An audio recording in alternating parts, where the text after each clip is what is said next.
کے گورنمنٹ میں چینجز آنا آیا کہ وہ ان ہاؤس چینجز ہوں گی تو وہ کس طرح سے ہوں گی، کیونکہ ابھی جو ریسنٹ ہم دیکھتے ہیں تو سپریم کورٹ کے فیصلے کے فوراً بعد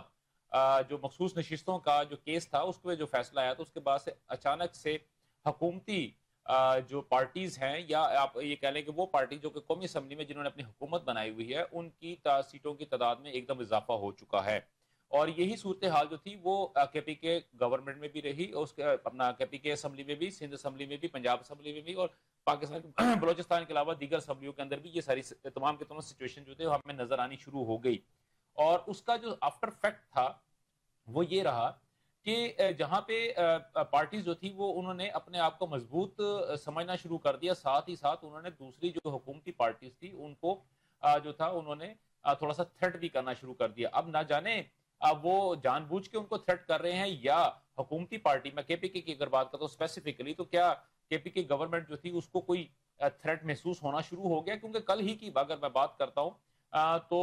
تحریک انصاف کی جانب سے کے پی کے 35 سے زائد جو اراکین ہیں ان کو باقاعدہ طور پہ دوبارہ کال کیا گیا کہ وہ آئیں اور دوبارہ حلف اٹھائیں کہ وہ اپنے تحریک انصاف کے مینیفیسٹو سے یا تحریک انصاف کا جو سلوگن ہے اس سے کسی قسم کی روح گردانی نہیں کریں گے۔ یقینی مطلب آپ یہ کہہ سکتے ہیں کہ تحریک انصاف کی جو گورنمنٹ اس وقت وہاں پہ موجود ہے، جو کہ فی الحال تو آزاد اراکین کے یا سنی اتحاد کونسل کے نام سے وہاں پہ حکومت کر رہی ہے علی امین گنڈا پور صاحب کی سربراہی میں، وہ بھی اس وقت تھوڑا سا لرز رہی ہے۔ یا اگر ہم اس کو بلاول بھٹو زرداری صاحب کا جو شہرہ آفاق جو ایک مصرع ہے یا ان کا جو نعرہ تھا اگر اس کو دے کے آئے تو شاید ان کی بھی کانپیں ٹانگ رہی ہیں۔ لیکن علی امین گنڈا پور صاحب کے جو کل سپوکس پرسن تھے ان کی جانب سے بھی جو یہ بات جو تھی وہ سامنے آئی، ان کا جو بیان تھا اس کے مطابق یہ تھا کہ ہماری پارٹی کو کسی قسم کا یا ہماری حکومت کو کے پی کے میں کسی قسم کی کوئی تھریٹ نہیں ہے۔ لیکن آج اگر میں دیکھتا ہوں تو علی امین گنڈا پور صاحب کا جو بیان آیا ہے وہ بیان جو تھوڑا ڈیفرنٹ سا ہے، اور انہوں نے اپنے دبنگ انداز میں جو بیان دیا انہوں نے کہا کہ وفاقی حکومت جو مرضی کر لے میری حکومت کو گرا کے دکھا دیں۔ اب اس میں کیا بات ہو سکتی ہے؟ آیا کہ وہ اس بات پہ واقعی پکے ہیں، بہت مضبوط ہے، ان کا قلعہ بہت مضبوط ہے کہ ان کی حکومت نہیں گر سکتی، یا شاید کہیں یہ اسی طرح کے دعوے نہ ہوں یا اس طرح کے نعرے نہ ہوں جیسے ایک زمانے میں کہا جاتا تھا کہ پیٹر ان چیف جو ہے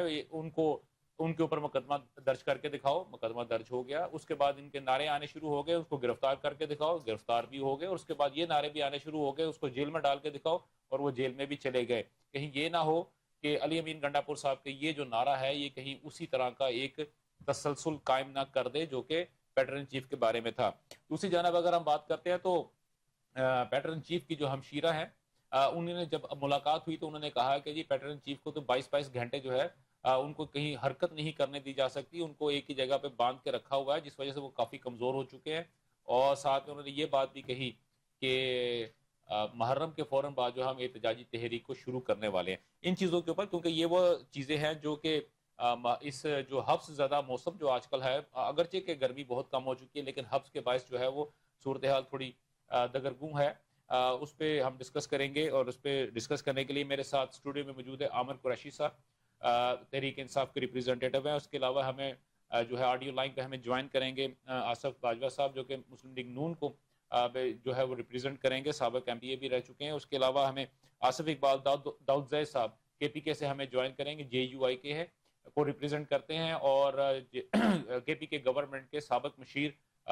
برائے یا منسٹر برائے انفارمیشن رہ چکے ہیں۔ تو عامر صاحب سب سے پہلے تو میرا کوشچن آپ سے یہ ہے، کیونکہ پروگرام میں آج کے جو ٹاپکس ہیں یا کور جو ایشوز ہیں وہ تو تحریک انصاف سے ہی جڑے ہوئے ہیں، تو ابھی جب یہ چیزیں چینج ہوئی ہیں اس وقت آپ کی گورنمنٹ جو ہے کے پی کے کی اگر میں بات کرتا ہوں تو آپ کی گورنمنٹ کے پاس صرف 8 ووٹ زیادہ ہیں، اور اگر ہم ایک سیاسی طور پہ دیکھتے ہیں اور ایک قانونی طور پہ دیکھتے ہیں تو بڑا آسان طریقہ ہے کہ آپ کے 8 ووٹ جو ہے وہ اگر وہاں سے ٹوٹ کے کہیں اور چلے جاتے ہیں تو آپ کے پاس میجورٹی نہیں رہتی۔ تو سر آپ اس سچویشن کو کس نظر سے دیکھ رہے ہیں اور کیا واقعی آپ تھریٹ فیل کر رہے ہیں سر؟ بسم اللہ الرحمن الرحیم۔ دورانی صاحب آپ نے بڑی ڈیٹیل میں انٹرو میں ساری چیزیں میرا خیال ہے ڈسکس کی ہیں۔ اگر آپ اس کو شروع کر لیں سارے معاملات کو، جہاں پہ پاکستان تحریک انصاف کی پہلے مرکز میں گورنمنٹ گرائی گئی اور اس کے بعد پھر پنجاب کے اندر جو بھی ہوا، نہیں پنجاب کی گورنمنٹ آپ نے خود توڑی ہے؟ نہیں ہم نے توڑی، اس کے پیچھے جو حالات تھے آپ کو سارے پتہ ہے، وہ میں اس چیز میں نہیں جاتا۔ اور اس کے بعد جو لاہور کے اندر اور پورے پنجاب کے اندر 9 مئی کے بعد جو چیزیں ہوئیں، جو میرے ورکر کے ساتھ آج بھی 2 دن پہلے میرا ایک ورکر جو ہے وہ شہید ہوا پاکستان تحریک انصاف کا، وہ جیل سے آیا، اس کو جانے نہیں دیا گیا، کورٹ سے استثناء نہیں ملی میڈیکل گراؤنڈ کے اوپر کہ وہ اپنی تاریخ سے ہو جائے۔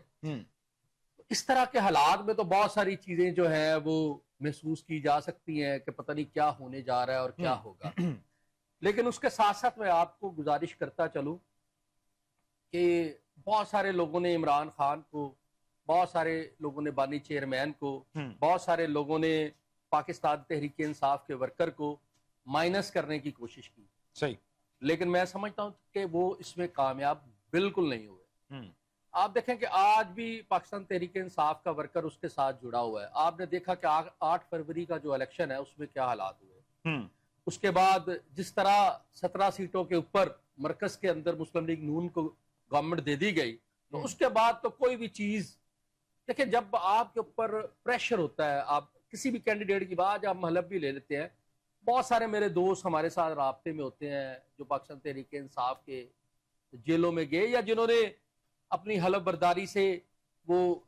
پھر گئے، جس کو آپ کے، یا جنہوں نے پاکستان تحریک انصاف چھوڑ دی، تو کیا اس کے پیچھے آپ کو یہ سب کو اندازہ ہے کہ کیا انہوں نے ظلم سہے اور کیا ان کے ساتھ ہوا؟ جب آپ کے کسی کو پیارے کو اٹھا لیا جاتا ہے، آپ کے کسی پیارے کے اوپر گن تان دی جاتی ہے،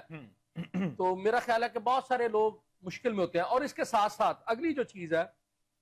میرا خیال ہے کہ کچھ لوگ، وہ 2% وہ بھی ہوں گے جو کسی لالچ کا، کسی ہوس کا شکار بھی ہو جاتے ہیں، لیکن اس کے باوجود بھی میں سمجھتا ہوں کہ KPK کے اندر شاید وہ جو قوم ہے، جو ہمارے پختون کے لوگ ہیں، وہ بڑے ڈٹرمنڈ اور بڑے پکے سے لوگ ہیں جو عمران خان کے ساتھ بڑی مضبوطی کے ساتھ کھڑے ہیں، جو بانی چیئرمین کے ساتھ، دیکھیں 2013 میں بھی ہماری جو گورنمنٹ بنی وہ KPK میں بنی، بالکل بنی، 2018 میں بھی بنی، اور الحمدللہ اب بھی ہے، بالکل ایسا۔ اور میں یہ سمجھتا ہوں کہ یہ واقعی ریکارڈ ہے، کیونکہ اگر میں KPK کی اگر بات کرتا ہوں تو سر میں اس میں تھوڑا سا ایک لقمہ دوں گا، کیونکہ پہلی دفعہ ایسا ہوا ہے کہ کیونکہ KPK کے اندر جب بھی ہم دیکھتے ہیں تو کوئی بھی وہاں کی حکومت جو ہے وہ کبھی بھی ریپیٹ نہیں ہوئی، لیکن یہ پہلی دفعہ ایسا ہوا کہ 2013 کے الیکشن سے لے کے آج تک 2025 تک، یعنی کہ آپ یہ کہہ لیں گے کنزیکٹیولی 12 ایئرس آپ ہیٹرک کیا، آپ ہی کی پارٹی جو ہے وہ اس وقت وہاں پہ موجود ہے۔ میں سمجھتا ہوں کہ جو لوگ، اگر آپ سمجھتے ہیں کسی پریشر کی وجہ سے پارٹی کو چھوڑنے کی کوشش بھی کریں گے نا جی، ہاں جی، ان کے اوپر ان کے حلقے کی عوام کا بڑا پریشر ہوگا، ٹھیک ہے، وہ لوگوں کا رویہ، وہ لوگوں کی جو ساری چیزیں ہیں نا پنجاب سے تھوڑا سا مختلف ہے، تو وہ ان لوگوں نے دہشت گردی کا مقابلہ کیا ہے، ٹھیک ہے، ان لوگوں نے بڑے مسائل کا مقابلہ کیا ہے، ٹھیک ہے،